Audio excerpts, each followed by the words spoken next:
everyone, this is Kristen Kelly from the Capacity Building Center for Courts. We are here for the second call of the Capacity Building Center for Courts constituency group on older youth permanency.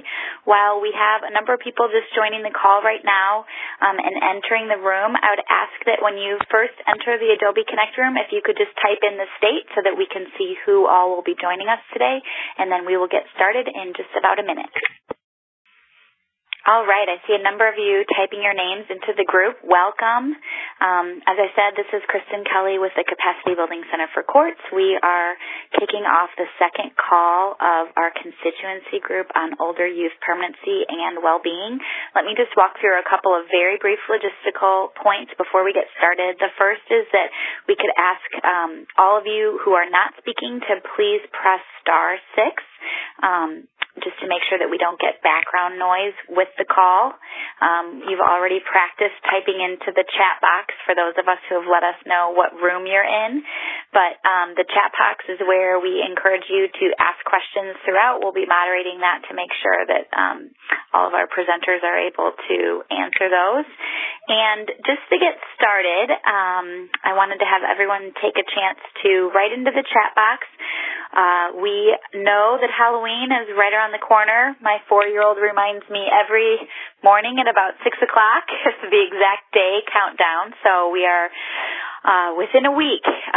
So if I could ask all of you to just type into the box, what is your favorite Halloween candy? Great. A good combination and a fair amount of a bias towards chocolate in this group, I see. So today we are going to be talking about how to support youth to engage them in their court hearings. I want to give a special shout out to our Cs. As you all know, we use the Community of Practice model. So our creators and connectors for this session were Darlene Ward from New York and Christy Stanek from Pennsylvania. Thank you both for doing a great job on working on the content for our call today and working on some presenters for us, including yourselves. After discussing this topic, which you all identified as what you wanted to have be the focus of this call, we decided that maybe one way to talk about youth engagement in court, because there are so many different things that could be covered under this, is to really break it into two parts. So what we decided on for the first part, which is going to be the focus of our discussion today, is how do you work with youth themselves to try and prepare them for court and make sure that the court process is meaningful for them. That compares to what we hope will be the next call. Part 2 of this discussion is how do you work with the adults in the system to make sure that youth are engaged in the court hearings? How do you get buy-in from the judges and attorneys, and how do you make the court process work for youth before, during, and after court? So Darlene and Christy worked hard to identify some great presenters for us today. We're going to be staging it as a roundtable discussion that's going to be moderated by Christina Cooper from the Capacity Building Center for Courts. And we're going to be having a discussion about each of the different things that some of these different states have done around youth engagement in court and working with youth directly. She will be asking them questions, but we also really encourage you to ask questions both in the chat box or by pressing *6 to unmute your phone if you have a question. We're hoping that you can see the comparison of what different states have done to see that there's really a wide variety of options that are out there. Each of the resources and tools that they have brought or worked on are going to be available on the next screen that are downloadable to you. Some of them are web links, and you can also access those. Those will be available to you. So before we get started with the roundtable, I just want to take one quick second to have you guys complete a quick poll for us. As you know, the Capacity Building Center for Courts is really trying to incorporate CQI into our own work as well. And so for these constituency groups, we're trying to get an idea of what has been useful to you, whether you've been able to use any of the tools and resources that we've shared or whether you're hoping to. So again, if you could just take 1 second to complete the poll that's at the top of your screen. You may not remember, it was 3 months ago, the end of June, we had our last call. It was on implementation of the Strengthening Families Act older youth provisions, and we had some great state examples of what has been done. And so we were wondering if, based on that call, whether you have used any of those materials or are planning to in the future. Okay, great. I see a lot of completion. It looks like many of you haven't used it yet. We do know it's been a busy few months, but that's helpful for us to know where you are in this process. So I'm going to turn it over to Christina Cooper from the Capacity Building Center for Courts to moderate our discussion today. Kristen. Hello, everybody. Thanks for joining us today. We've got, as Kristen mentioned, a number of fantastic speakers and members of the CIP community here to share what their states have done regarding engaging youth in their court hearings and in the court process. There are a number of names on the left of your screen, but we have some slight edits to the list of people who will be sharing information with us today. John Couch is here from Florida, and Don Rouse from Kansas. From New York, Darlene Ward will be participating, and Christy Stanek from Pennsylvania. Matt Hudson, who is an expert on many issues related to youth and care with the Capacity Building Center for States, is in transit. So he may join late from an airport, but unfortunately we won't have him for all of the time, certainly. But we've still got a wealth of information, as I said, and many participants to share what they've done in their states regarding engaging youth in court. So without further ado, I will start off by asking some questions of each of them. As Kristen said, if you have questions, please feel free to write them into the chat box. So we'll be monitoring questions that are popping up there. We're also a relatively small group today, so if you want to just unmute your phones and ask a question, that's also fine. But we'll start with hearing from the CIP representatives on how did you realize you needed to work on this topic? And in order only of, alphabetical order by state. John, we'll start with you. How did folks in Florida realize they needed to work on this topic? I wish I could say that we were so forward-thinking and innovative in Florida that we, did all the right things and decided that this was really important, because it is. But really, it was the American Bar Association at the time and their Youth Empowerment Project that really put the headlights on the issue, and it was kind of a national movement at that time, around 2008, that it really kind of resonated with us, and it worked out well for us workload-wise, because we had just finished up a lot of resources for parents in the dependency court system. So we had done a number of guides and a couple of videos specifically to help explain the process for parents. So workload-wise, it just fit right in with what would be logically next, or maybe it should have been first, to focus on the children. So we partnered with the American Bar Association to begin creating resources specific to Florida on the issue. Great, thanks. And how about in Kansas? Have you been working on this as long as Florida? It sounds like about 8 years. And whether or not you have, how did you realize you needed to work on this topic? Dawn? Yes. So our Supreme Court Task Force on Permanency Planning, which serves as the advisory group to our CIP grant, they had begun working with the Kansas Youth Advisory Council, which is a group of current and former foster youth that help the agency in reviewing policy and products that are used with the youth. The youth kept reporting to the task force that they were not being included in court, and when they were, they didn't feel that they were heard. So we started initially with bringing training, again from similar to Florida, from the ABA with Andrea Corey, and using the KYAC as a panel. We got a lot of pushback from judges who didn't feel that they could have kids come to court, one, because they felt that it was too traumatizing, and two, it interfered with school. So they kept asking us for data related to that, or proof that having kids in court were helpful. So because there had only been kind of satisfaction surveys completed, we approached the ABA about having a project in Kansas where we could gather baseline data and then implement changes and see if we could impact youth in court, if that had a positive impact on the court system. Got it. So you were hearing directly from youth, but it took a little more work or more efforts to convince everyone, all stakeholders, that this was a topic that needed addressing or that should be addressed. It was not hard to convince the task force. The task force were hearing from the youth, and they knew that what the youth were saying was pretty accurate. I think that when they thought that they could go out and just train, and the legal stakeholders would use the training to implement change in the local districts.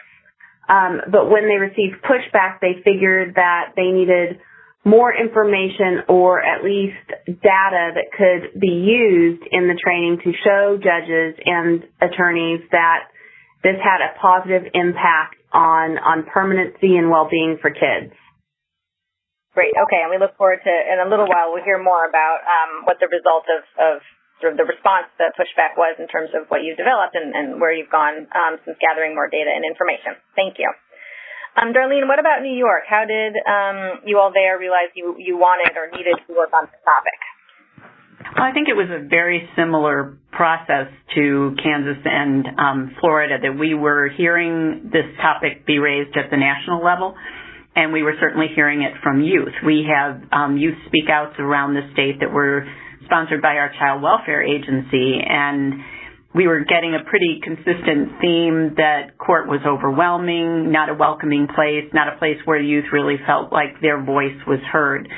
At the time, we had a chief judge, Judith Kaye, who was very interested in children's issues, and her permanent judicial commission on justice for children took this issue on in 2008 and developed some training materials, a film of youth called Hear Me, Hear Me, Hear Me, where the youth are telling what their needs were and their experience in court. And then there was a booklet presented for the professionals involved, really targeting different age groups of youth in court and how they could best engage them. And I can talk a little bit more about that after, but I think our experience also mirrored Kansas in that we thought, well, we'll put the training out there, the light bulb will go on and everyone will come along. And there was a lot of pushback from attorneys and judges saying this was just not appropriate. Really from both the idea that the youth would be disruptive in some way to the process, or they wouldn't understand it. But I think even more so, we heard the same theme that we needed to protect them from this information, and they shouldn't have to be there in court and hear kind of how the sausage is made of the laws and decisions behind their fate. So we were kind of surprised that there was as much resistance to this as there was.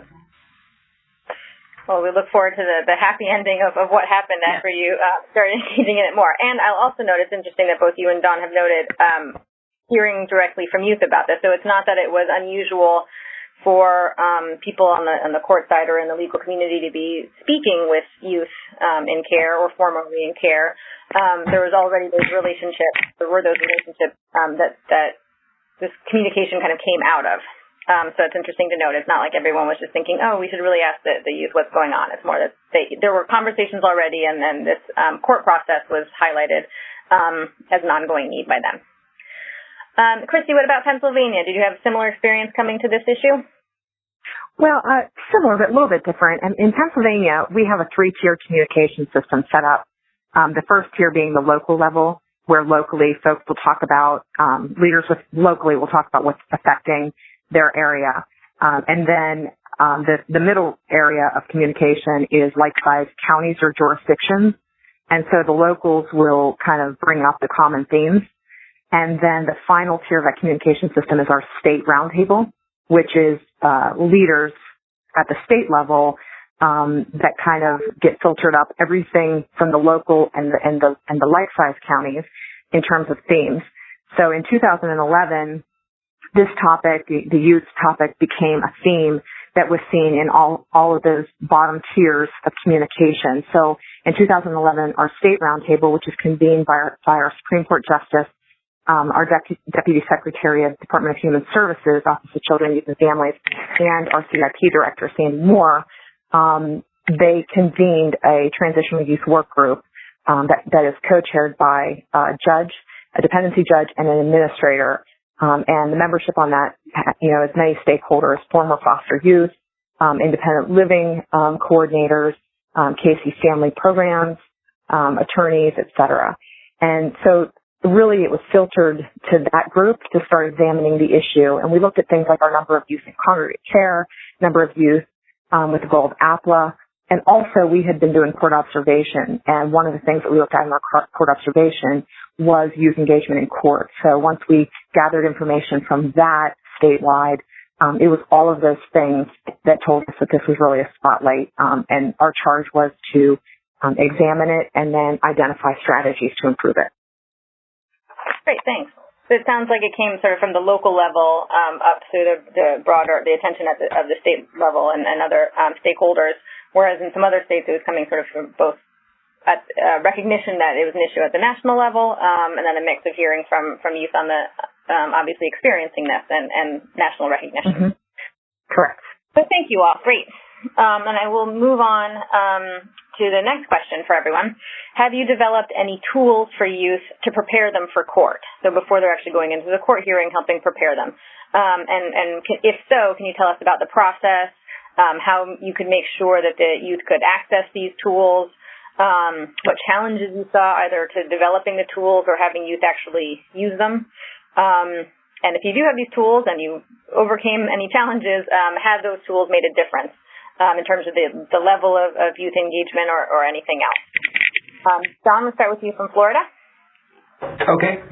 Yes, we did develop a few tools in this area, and the first was just a youth guide that we worked alongside the American Bar Association, and Kristen Kelly specifically worked with us in Florida, came to Florida. We had meetings where we would kind of go over the content, make sure that we get it down to the right reading level or understandability, which was not hard at all considering my input there. I have no problem dumbing it down.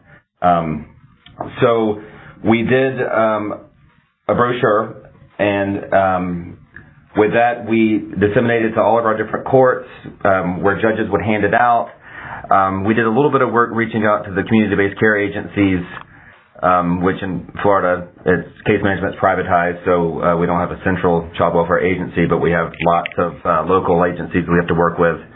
But it was the next year that we really used all the information that was in the guide to create a video. And we did a lot more work as far as getting that disseminated and trying to get that used. So using the information that was in the guide, we structured a script for a video, and we were lucky enough to have a former foster youth by the name of Tammy Workman, who's just a remarkable person and was brave enough to share her story in the video. And the angle that we used was that she was creating this video for youth that are currently in the system because she didn't have this information, so she wants to kind of change that. So that was kind of how we shot it, was that she had a camcorder and she was going to court and she was explaining all the different hearings, explaining who was there. The name of the video is Make Your Voice Heard, and really it was to explain the process as well as to encourage youth to participate actively in their cases, in their hearings, to attend court and to make their voices heard. So after the video, this was 2009, so I guess we could have uploaded to YouTube, but we weren't there yet, I guess, because we ordered 5,000 copies of the DVD and had an outreach plan that involved our Guardian Ad Litem program as well as the community-based care agencies. So in addition, obviously, to courthouses. But we really wanted the youth to get this video before their first hearing, as opposed to showing up and going through that frightening process and then getting it after the fact. So our goal was either for the caseworker to actually show the video to a youth during a home visit, or a guardian ad litem volunteer to do the same, because we wanted, instead of just handing a DVD, we wanted to kind of walk through the process and then be able to answer any questions. That was the goal. So we reached out to leadership at this community-based care agencies as well as guardian ad litem, and we had a really good thing going there for the first, I'd say, 6 months, where we had memos that went out that encouraged caseworkers to use this, that encouraged volunteers and other guardian ad litem staff to use it.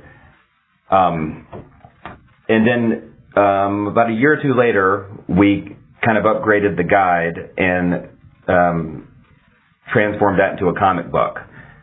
So you'll see that on the resources. It's My Future Depends on It, a guide to dependency court for teens. It's a riveting tale that follows Sophie and Jackson, 2 teenagers who are placed in foster care. And it, again, explains the people that are in the courtroom. It explains what the hearings are, what happens at them. And it's just an attempt to kind of walk them through the process. It gives them tips on what to do in court and how to participate. As far as the challenges, we didn't really have a lot of challenges in developing these. It was pretty intuitive since we kind of had the template in place from the ABA guide that we had initially worked on. Whether they made a difference, I'm going to circle back to that a little bit later in the presentation. So we can move on to the next state. Okay, thanks. And thank you for identifying your resource that's in the resources list. So as everyone can see, we've got a long list of resources sort of in the middle of your screens, and they will be there for some time. You don't have to download them all by the end of this call. This room won't change until we're setting up for the next one in another month or so. But so take advantage of them while you can, but don't feel like you have to rush to save everything right now. And the video you mentioned, John, is above the resource list. There's the web links pod, and you see the title Florida video is there, so you can connect to see what John is talking about afterwards. And there are some other videos that we've either come across or have been provided by speakers today, or that some folks from the Center for Courts have worked on. So there are just a number of resources right there in front of you all to access. And so thank you, John, for highlighting a couple of them already. Don, let's turn to Kansas. Have you developed any tools for youth to prepare them for court? And if so, what was the process, and how did you make sure youth access them? And then please tell us about any challenges or effects that you've seen as a result of these tools. Kansas had several different tools that we used.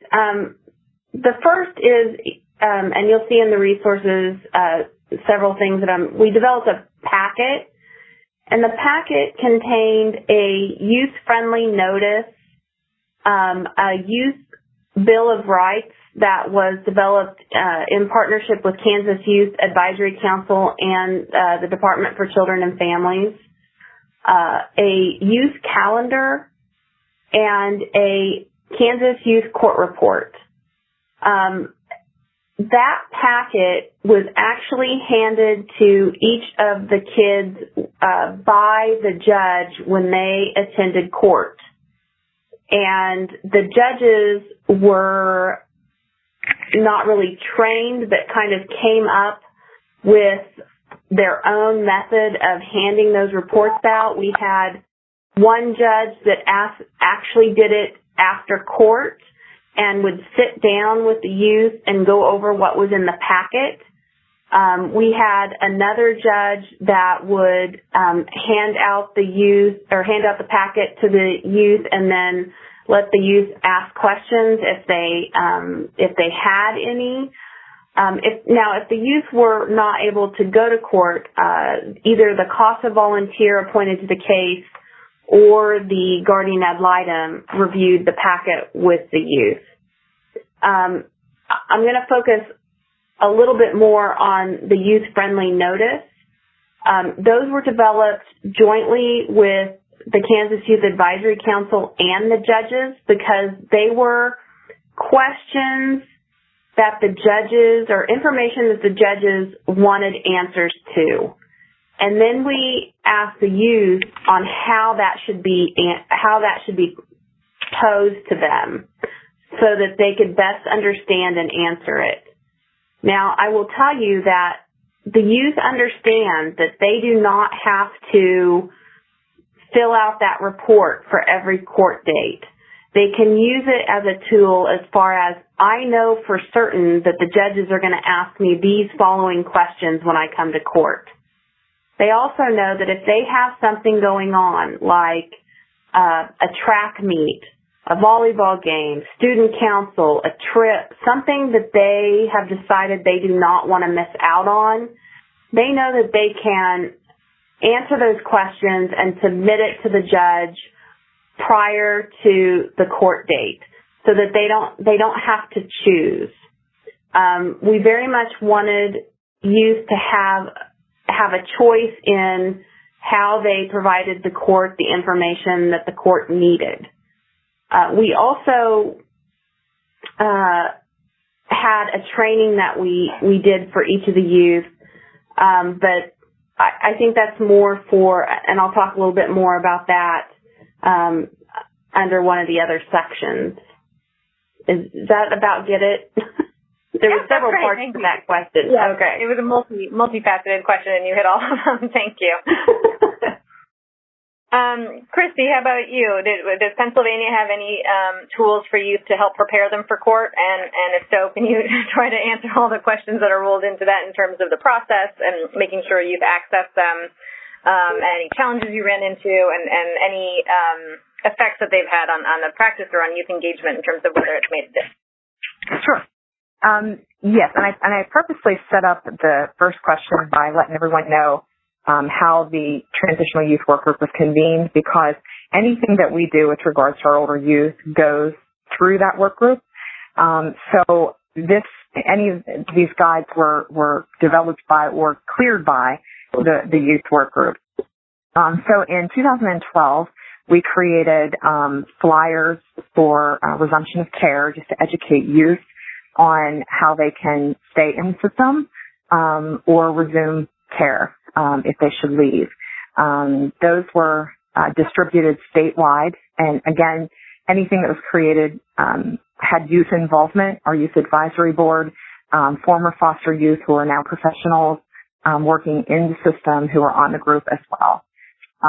In 2013 and 2014, we developed visitation guides for older youth, middle school age youth, and youth in elementary school to educate them on what's happening in court and also what's happening with regards to visitation and what they can expect. The What's Happening in Dependency was a workbook that they were able to, pull off different people, and it would show you where, they could place the people on the page where, they would be sitting in court and that sort of thing. So that one was done in 2013. This past year, in 2016, we developed a youth court guide specifically to educate youth on how they access their attorney, how their attorney can help them, how the attorney decides what's in their best interest, what they should tell their attorney, how to contact their attorney, and the purpose of their attorney, whether it's a guardian ad litem or a specific youth attorney for them if they so choose to have both. So that was developed in 2016. We didn't have any challenges with any of this because, again, we don't do anything without involving the voice of the youth, and we also run everything by them to use before we take it to our state roundtable for approval. So as we create things, nothing gets distributed or finalized until the state roundtable approves it. And that state roundtable is that group of leaders. So we have a process that we go through by the youth, also by piloting it before we take it to the state roundtable, and then of course the state roundtable approval. So by the time we get there, we usually have the approval of the youth and all of the stakeholders that we need. So we didn't have any challenges in that way. We've definitely seen visitation increase in Pennsylvania. It's one of our highest marks in terms of discussions in court, in terms of shifting practice for frequency and duration of visitation with older youth. and considerations for youth in terms of like if they're having school activities and how we work around that so that they can have visitation and still be involved in their activities. So we've definitely seen improvement there. We also this past spring did a youth survey, and we got 487 responses, and we were specifically asking for feedback on things like their voice in court, and did they feel like their voice was heard? Did they feel like they had the opportunity to speak? Is there anything that they would do differently? What are they worried about?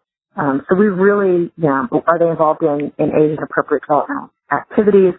So we put a lot of that in our youth survey, and we were surprised and pleasantly surprised that we were definitely seeing the needle shift to a positive response of youth feeling very engaged in court and involved in the court process. There were a few marks that we would still like to see go higher, such as like during the court hearing, but I think that's a challenge right now probably across the board, that we need a little bit more for them when the court hearing is actually occurring. So developing those tools so that they can get their what they want to have conveyed in the manner that they feel comfortable when the hearing is actually occurring.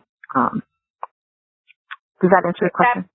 That does, and it not only answers my question, it provides a perfect segue to my next question, which is if you have developed any tools for youth to help them during court, so once they're actually in the court hearing and in the court process. And I'll open that, I'll send it to Dawn, because I think Kansas does have some tools related to the youth actually in court. But if anybody else wants to add in anything about tools to prepare the youth for court, that would be great. But perhaps first we can hear from Dawn.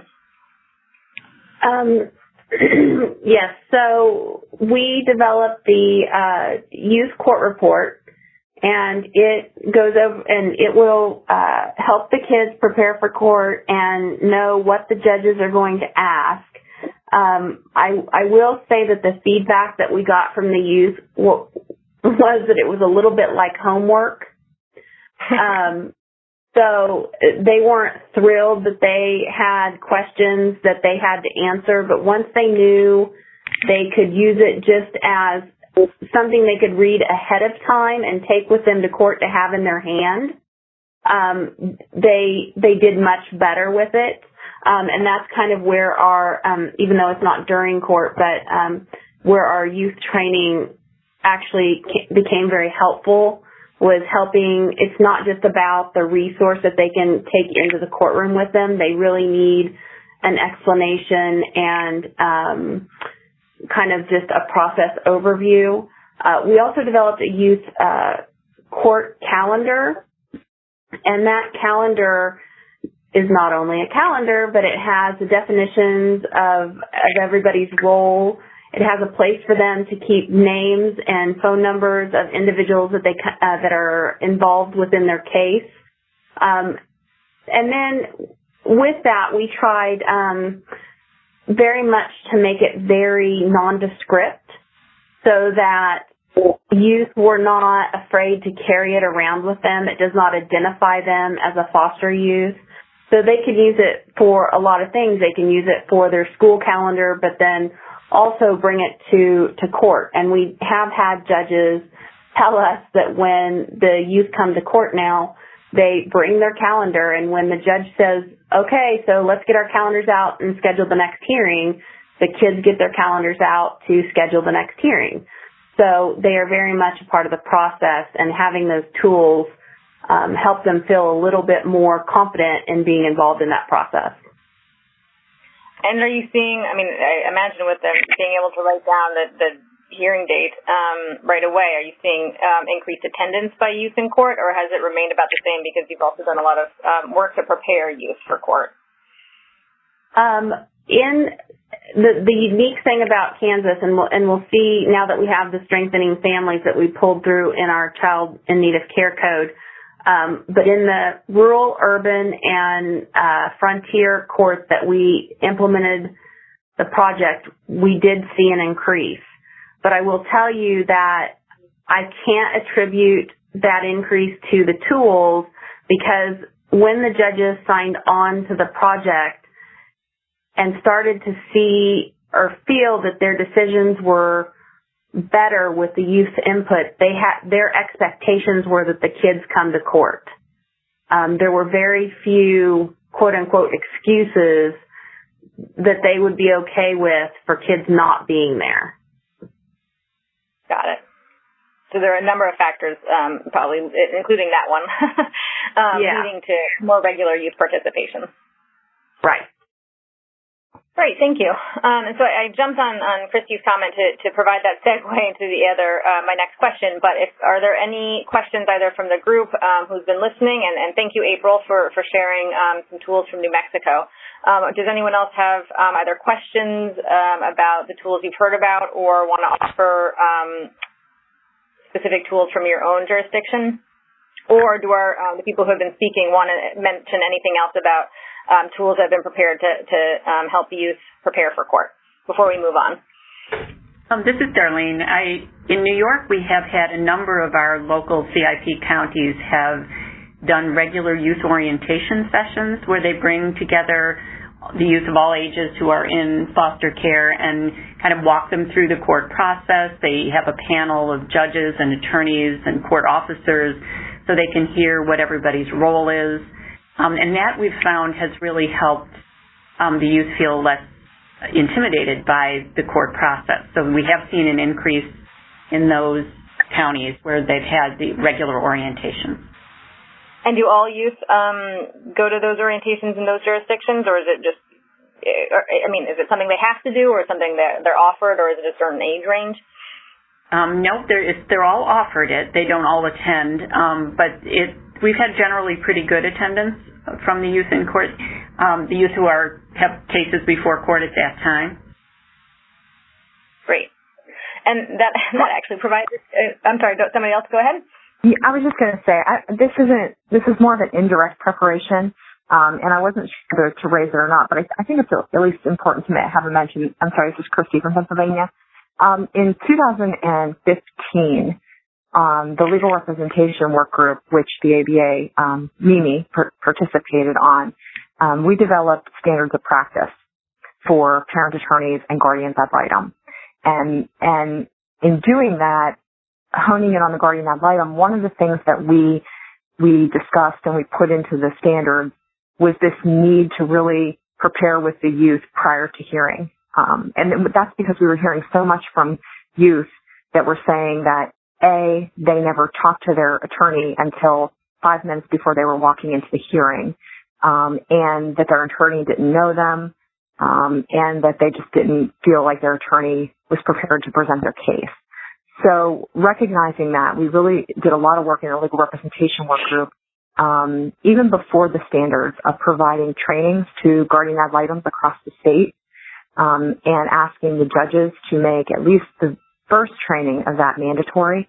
And then in the standards of practice, we put that specifically in the standards of practice, that, the guardians would be meeting with the youth ahead of the hearing, not 5 minutes before the hearing, and that they would be talking to the youth about the hearing and preparing the youth. So just this whole concept of, it's fine to help the youth prepare, and that's important, but they are represented, and that attorney's job is to make sure that they're prepared and comfortable before they walk into that proceeding. So we've done a lot of work around that as well. And that's fairly recent. Have you had the opportunity to see whether there's been a change yet, or how long it may take to shift attorney practice?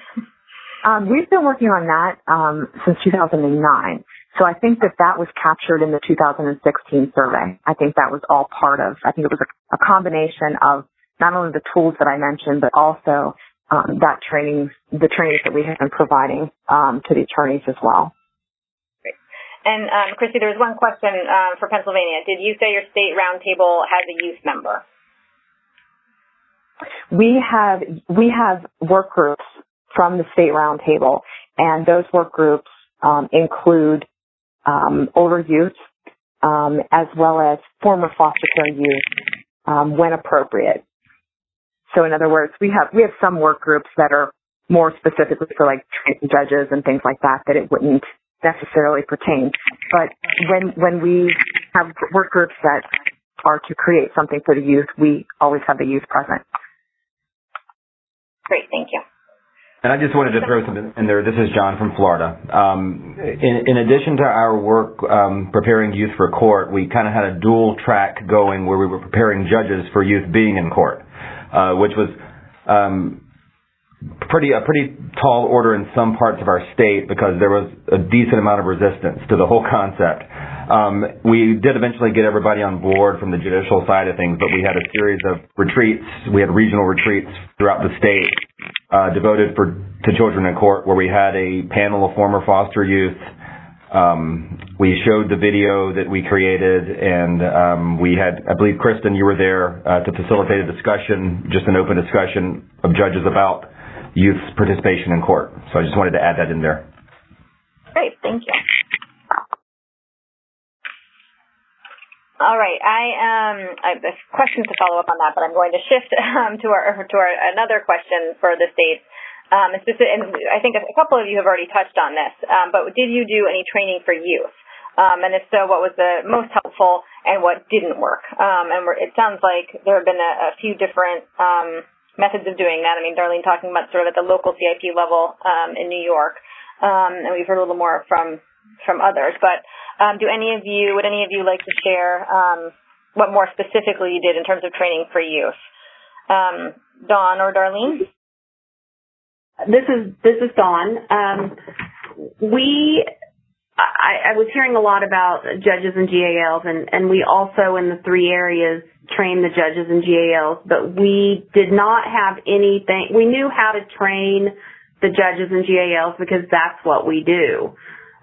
We were not as sure how receptive or what the kids would think about us going and providing them training. Our initial training, we included every youth from 11 up in the training. We did it much more like a classroom style training, went over the court report, and then did a mock permanency hearing. After that, we got a lot of feedback from the youth, and what they told us was that it was disruptive having all the different age groups together. Going over the youth report was similar to having teeth pulled without Novocaine. And then they really, really enjoyed the mock hearing, but they wanted to play all the parts. They wanted to be the judge. They wanted to be the attorneys, and they wanted to be the parents. So we revamped the training. We used, some of you may be familiar with Prezi presentation. Our Kansas Youth Advisory Council put the court report in a Prezi presentation that was very fast moving. We included the judges in the training and had them come in and meet the kids. One of our judges made sure to buy pop for the kids that day. Not all the foster parents were cool about that. And then we kept the mock hearings, and all of the kids had a role to play. And it moved and we divided up ages 11 to 14 and then 15 and up. And we cut the training from 6 hours to 3 hours. So it became very fast moving, and it was a much better product. And we had some of the same kids taking the first training and the second training, and they provided us with a lot of really great feedback. And both trainings were provided by the Kansas Youth Advisory Council, with the adults only providing support. Oh, great. And who, or at what point of their time in care did these kids attend either the trainings or mock hearings? Like, had they been in care for a while, or when they just entered foster care? All they had to do was have an open case and be within those age ranges for the judges that were participating in the project. Okay, so anybody who was interested of the particular age range. Got it. Okay, that's great. Darlene, how about in New York? In New York, I think one of the key lessons we learned is that if you feed them, they will come. That we tried to have a court orientation that was just a training and without food, and it wasn't very well attended. So, again, looking at the times, if you're doing this after school, so you're not pulling kids out of school and then giving them pizza, it seemed to make it a little bit less like dental work without Novocaine. We did, in most of the counties, they separated the youth out by age groups, so it was a slightly different presentation for younger kids. And one of our big lessons learned was that we needed to include the foster parents, that they wanted really a room of their own so that they could kind of have a parallel introduction to court. They didn't feel that they were very well informed. And also wanted to be able to support the information that their foster child was hearing that day as well. So really to structure a parallel program for foster parents was a big add for us. Great. That was an important lesson, too. I don't know if all this talk of dental work around Halloween is making me very nervous. Let's move on. Well, is there anything else? Does anyone have any questions before I move on to another question for the group? Okay. Before we get to sort of overall lessons learned or recommendations, can you briefly note whether you changed your court practices at all to make court more youth-friendly? And again, any challenges you had and how did you overcome them? I think, what you all have to say and what questions there may be could offer a guide to what we do next time, whether there could be another meeting more focused on sort of what courts can do and judges and attorneys. But as you're thinking through and sharing what you've done to prepare youth for court, can you just touch on briefly whether you had to adjust or alter in any way any court practices at the same time? Dawn, why don't we start with you and Kansas experience?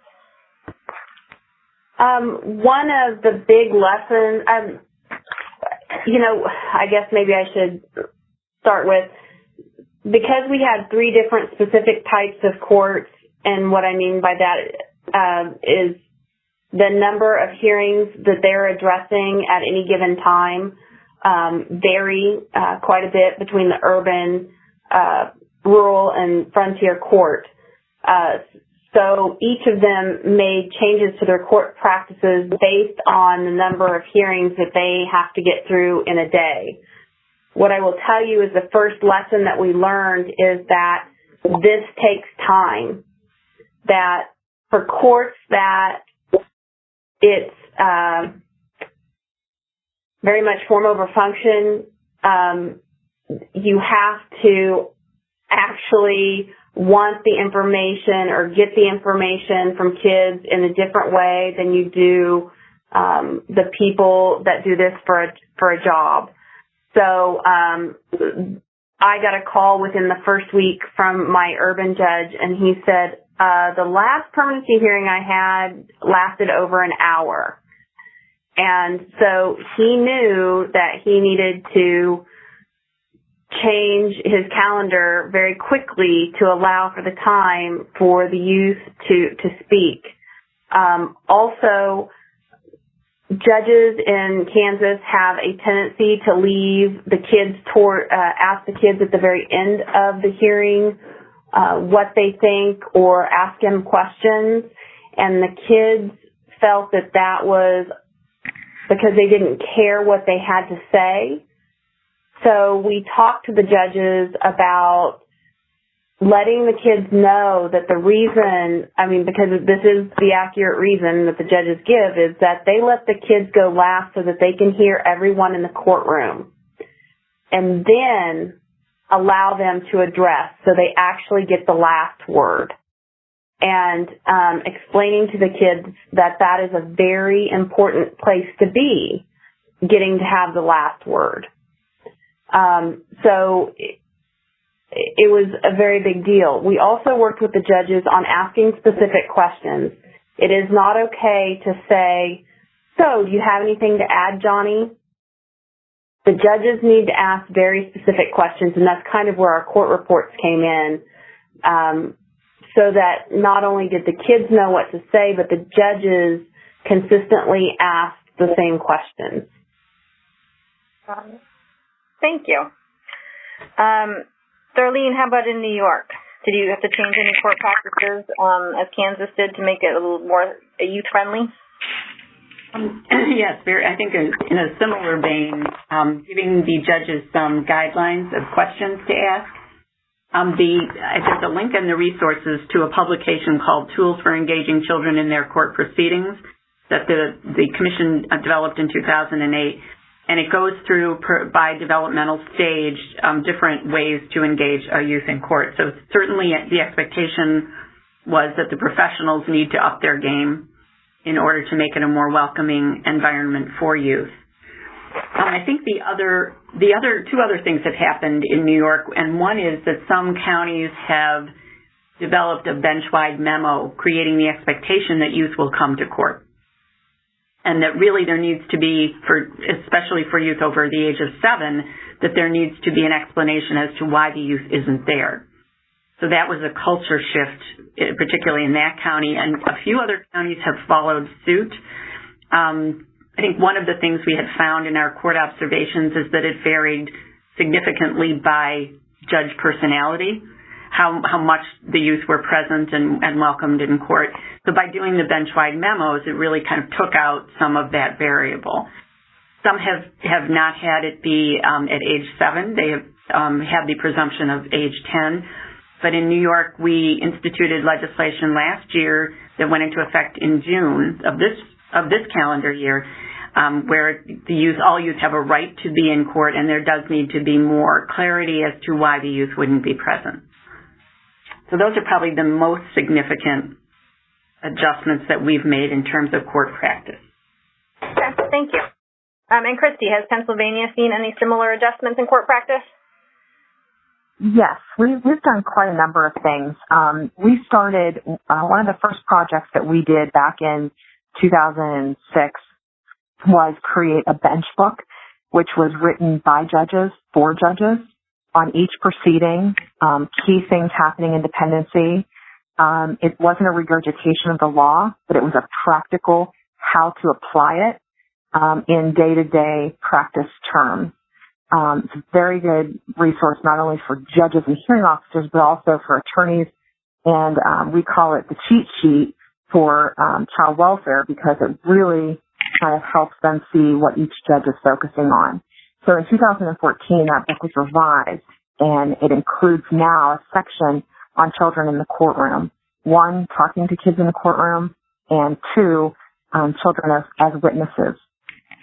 So that was guidance to the judges. Also, as mentioned before with attorneys, we do trainings for judges and hearing officers as well. And we do that. We have our large summit every other year. We do trainings on family engagement on the off year of our summit. We always present with a dependency luncheon that we present at the judges conference, the statewide judges conference twice a year. And all new judges to dependency come through our CIP office, and we organize a training for all new judges that will be presiding over dependency, and that's mandatory. So we try to catch them right as they begin this work. And for judges who have been around a while, they also have the dependency bench book. We do court observation, as I mentioned before, to specifically focus on youth engagement. As we're doing court observation, if we see something lacking, we will talk to the judges immediately after the court hearing and try to give immediate feedback. The courtrooms throughout Pennsylvania have also visually changed. So a lot of courtrooms now are moving to a more youth-friendly type of courtroom. Some will have books. Some will offer snacks. For some courtrooms, the judges have people sitting differently. So whoever comes in first and you sit down, that's kind of where you sit. So they've just created a much more friendly environment. One judge has, when she walks in, start with strengths and end with strengths, just to keep the environment more positive for the youth that are there. Interesting. So both the physical layout as well as the content has changed a little bit. Yes. Yes. Great. Thank you. And Don, is there anything you wanted to add from Florida? Sure. I can piggyback on that a little bit. We also have a dependency bench book. It was a big project of our statewide dependency court improvement panel back in 2011, and we have a section in the book, the bench book, on a Florida-specific children in court, a model for practice that includes different tips and strategies for the judge to engage children in the courtroom, as well as specific questions for the judge to ask. We also put the engaging children bench cards that the ABA had developed. That's in our bench book as well. So I just wanted to add that in there. Great, thank you. All right, then we'll conclude, and again, we welcome questions in the chat box or otherwise. But if there aren't other questions, we will conclude with sort of each of your final assessment of in this work. What has been your biggest lesson learned? And similarly, what would be most helpful to another jurisdiction who's just beginning this work? John, I won't let you rest too much. Why don't you start us off? Sure, no problem. The biggest lesson learned for us is we certainly were not where we needed to be as far as CQI goes back in 2008, 2009. And looking back now, we were trying to do a lot of things, and we didn't have a lot of follow-up. We certainly weren't measuring it in the way that we should have. When we disseminated our video that we created, it was a good idea, I think, to engage with the guardian ad litem program, with the case management agencies, but kind of just letting that fall by the wayside after 6 months or so. There's a whole new crop of caseworkers by that point, with turnover being what it is. So kind of continually engaging those different groups who were going to help make this happen would have been a much wiser strategy. And really figuring out whether this was making a difference, doing some pre and post, just in the form of interviews with youth to see if they're learning anything from these resources and if it's making a difference as far as their participation. Definitely would have been a much better path to go on when we initially embarked on this. Okay, so you would recommend other states sort of think through evaluation options. Right. Yeah. The only thing I can hold on to is the anecdotal example at one of our retreats where we had for our former foster youth panel. There was a 19-year-old kid there who just was clutching the video after we'd shown it and just said how he wishes he would have had this when he was going through the system. So obviously casting a much wider net to really kind of get the impact and feedback for that, I think, would have been much more helpful for us. Great. Thank you for articulating it that way. Don, what would you say is your and Kansas's biggest lesson learned, and what would be most helpful for other jurisdictions to know as they begin? I think the biggest thing that we learned is that it can't be forced, and that's for the youth and for the judges. As far as the judges are concerned, I really recommend finding a pocket of judges that really believe that they get better judicial determinations based on the information that they receive from the youth. And the second thing is we initially had the judges, it was sort of like a blanket local court rule that all kids come to court, period. And it's not as black and white. And I think the biggest lesson we learned was when we had a kiddo that was so stressed out, just kind of had a breakdown before coming into court. They did not want to be there. And so making sure that the judge has a way to get that information, and I think it was about developing some trust, because there was some belief that there were certain stakeholders that would prefer that kids they didn't want to take the extra effort of getting them transportation, having them there in the court, having them have an opportunity to tell the judge that something didn't happen or they hadn't talked to them. So you have to approach it just like everything else and base it on a case by case or youth by youth. So it's just try not to force it. And it's amazing when you don't, how the other judges hear about the project and want to be included. Start with a group of judges, ideally, who already recognize the value of this and don't make it mandatory for all kids. And with that, it sounds like you're saying other judges will come on board and it'll be a better experience for the youth who do come. Yes, so we were being approached by judges and just stakeholders out in other districts about the project before the project had even completed. Great. Okay, well, thank you. And Darlene, how about lessons learned and recommendations from New York? Well, actually, I think a lot of what Dawn said is a good transition, because if you just work with the youth to encourage their participation but don't change the culture that they're jumping into, we really are throwing them to the wolves. I think if there has to be training of the professionals, particularly their attorneys, so that their attorney is preparing them for court beforehand, is debriefing after. And I think that was more what we had started focusing on in New York when the training was first rolled out, was changing the attitudes of the professionals. And really teasing out, if there was a youth that didn't want to come to court, that was terrified to come or just didn't think it was worth their time, looking at what was their experience before, what kind of comments was their caseworker, was their attorney making about court. So trying to get underneath some of the resistance on all sides. I think probably the biggest lesson we learned from the youth orientation is that which should be no surprise to anyone, is that the youth listened to other youth more than anything.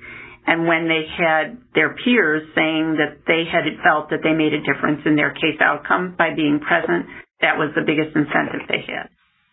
So encouraging opportunities for youth to talk to other youth. Do you think that would be the same if they're reading it in a brochure or packet, or was it more the youth you heard from were speaking about live presentations or discussions with other youth formerly in care? It was really more relational, that they could relate to the experience of a youth who was speaking directly to them. I mean, certainly youth-friendly language. I was looking at the comic books, and I think those are great because they're certainly geared more to their developmental level, but I don't think anything takes the place of having met an individual who's been through the same road that you've been through. Great. Thank you very much. And Christy, can you wrap us up with what the biggest lesson learned in Pennsylvania has been and what your recommendations to other jurisdictions would be? Yes, and I'm going to sort of summarize what some of the other folks said, because I reiterate, I think there's three things that we learned. One, as you've heard, youth have to be involved in the conversations, the projects, and the delivery of the message in order for real and effective change to take place, and in order for us to know that we're hitting our mark. Start off with a survey of some sort, get their feedback, know where the problems are, and then as you begin to work through those problems, make sure that you have youth involved so that it's being delivered in their words and through their message. The second one is get your judges involved. Start with your strongest judges, your biggest supporters. Those are your cheerleaders. They're going to be the ones that influence other judges. They're going to be the ones that are going to test out your projects to see if they're working and tweak through them. Just find your judges, find your cheerleaders, and start with them. And then the third and final lesson learned, I think, is that all aspects of dependency have to be involved in this process in order for real change to take place. It's not just about focusing on the youth. It's not just about focusing on the judge and the court changes. It's about the attorneys. It's about the agency and making sure the agency values the youth voice. It's all aspects of dependency. And those are the three things that I think will make you most successful. Perfect. Thanks so much. Would any of our people who have shared or presented want to add anything else to the conversation before we transition to something else? And are there any questions from participants that you haven't asked yet?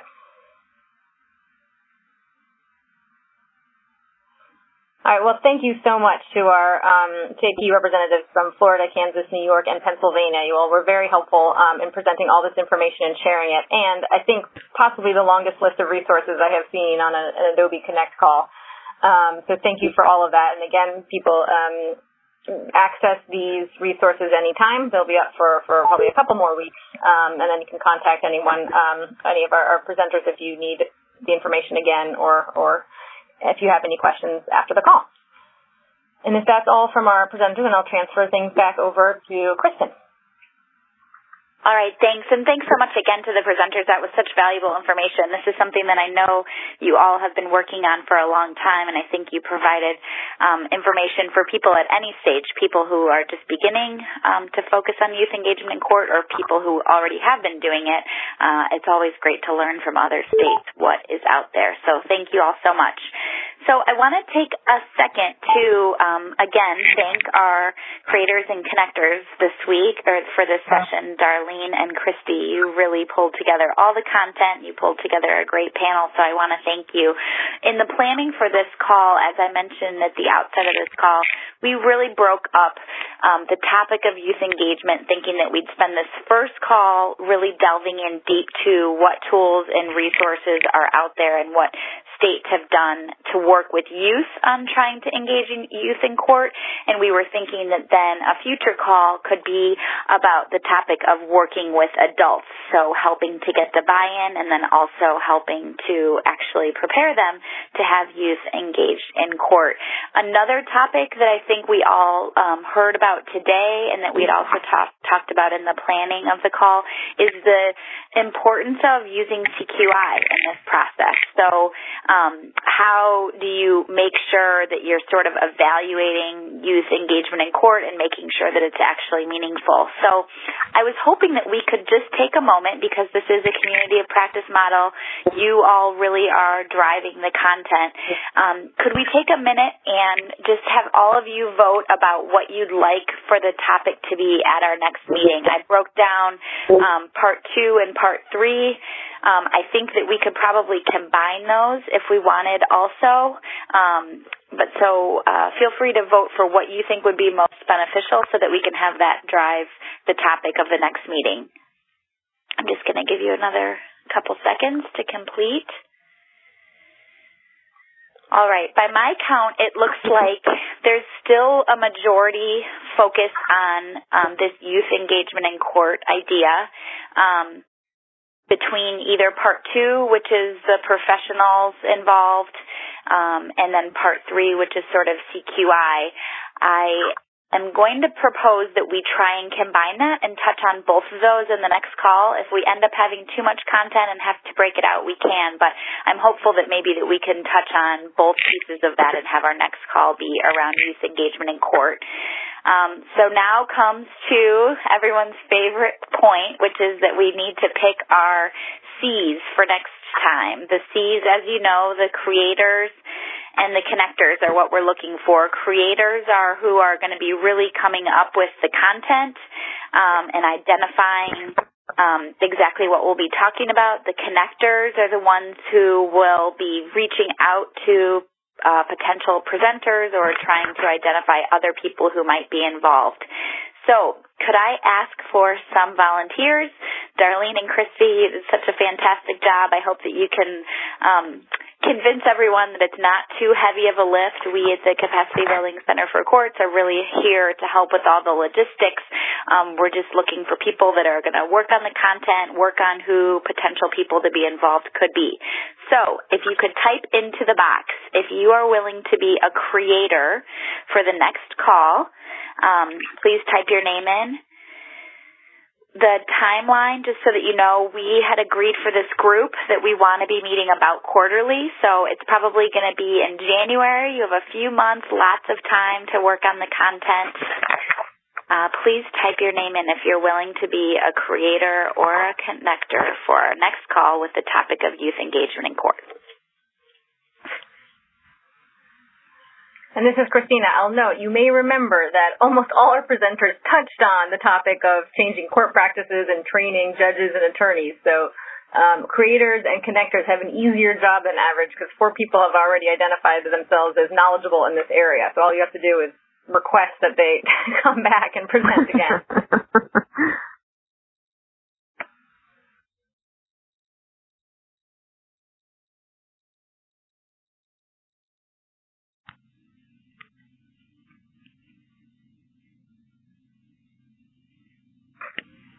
Volunteers. Is there anyone who is not on the computer who would like to announce themselves as a volunteer? And again, just to add a plea, we at the Capacity Building Center for Courts really want this to be a community of practice. So we want you to be coming up with the content and working on this together. So we're really hoping for some volunteers here.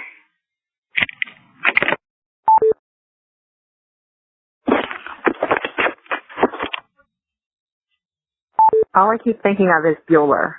Bueller? Anybody? I know. Well, trust me, that's exactly how I feel. And I don't know if anybody else is thinking that. It's like, there's nothing worse than watching names drop out of the room as you're requesting volunteers. It's pretty painful. I would say this is a lot like dental work without Novocaine, so I know how those feel. Any volunteers, connectors, or creators for the next call?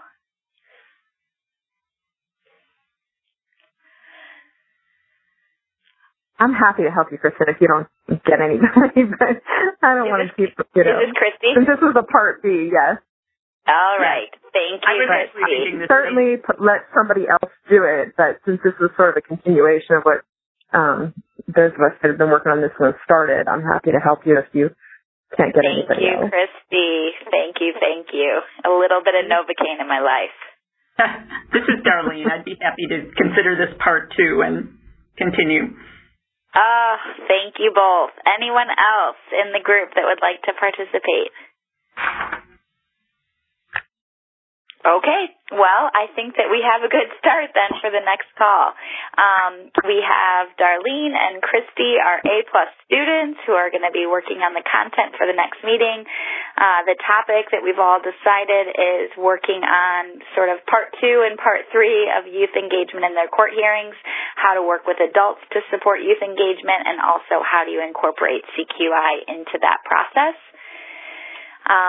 We will be shooting for a January timeframe call. We'll send out a doodle to try and get a date that will work for the majority of the group.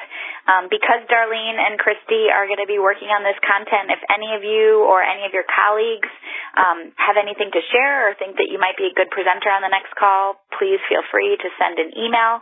As Christina said a couple times during the call, all the resources will remain in this room, so you can go back to this room at any time and download all those resources. We'll leave it open so you can go and check those out and check out the web links. And then finally, because we love to use CQI in our own process, could you, before exiting the room, just take a quick second to complete the poll based on this call? Do you plan to participate in the next? Thank you all so much. I will have a video or a audio recording of this available in about a week. So if any of your colleagues weren't able to join, we'll send that out on the full CIP listserv. Thank you so much to all of our presenters and, of course, to Darlene and Christy for planning the content. And we'll talk to you all in the new year. Thank Bye. You. Bye. Thank you.